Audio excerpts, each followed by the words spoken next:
certainly for spotting puffins on the water, but keep your eyes peeled of these birds flying around. I've got a couple of razorbills there in flight. Puffin just flying over the back of the boat now. And you can tell these birds are all hawks because they have this really, really fast wing beat. So you'll see them flying around with really, really quick beat of their wings. And the reason is that their whole body structure is a compromise between flight and diving, because they actually use their wings to propel themselves through the water. So their wings are fairly short and stubby for that reason. And also they have denser bones than, say, other types of birds which are sort of more efficient flyers. And the reason for that is because they need to be able to dive as well. So you can always spot auks a mile away by the way that they fly. Just trying to distinguish the different species, you need to be a little bit closer.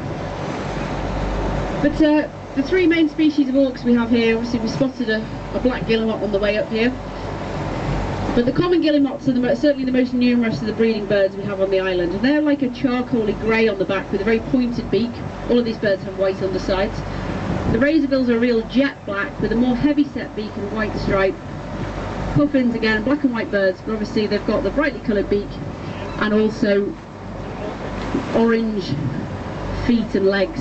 And in the water again we've got some more kittiwakes just up ahead. We've got a shag, and we've also got, I think it's a common guillemot. But we've got quite a few birds flying around us, so do keep your eyes peeled on these birds in flight around us. And as it's not super flat, I'll just put the microphone down while I try and get in to show you these ledges. Have a look right at the very, very top of these ledges. That's where any puffins would be, if there are any here. But in a few weeks' time, these ledges will be absolutely jam-packed with birds. They haven't nested yet, they haven't laid any eggs yet, they're still kind of going through the whole courtship thing. But in a few weeks' time, these ledges will be absolutely crammed, predominantly with guillemots.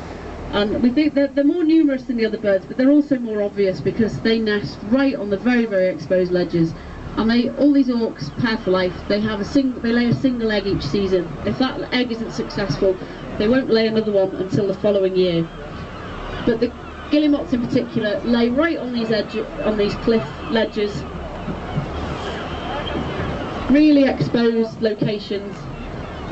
And the egg that they lay is actually cone-shaped, so it does get knocked. It simply rolls around in a circle rather than rolling off the ledge itself. Quite a lot of gulls circling around as well. As I said, if you look at the very top ledges, you may be lucky enough to spot a puffin in amongst the cracks and crevices. But in just a moment or two, I'll run a little bit further off. We've got some birds on the water again, and we'll see if we can spot a puffin in amongst these rafting birds on the water.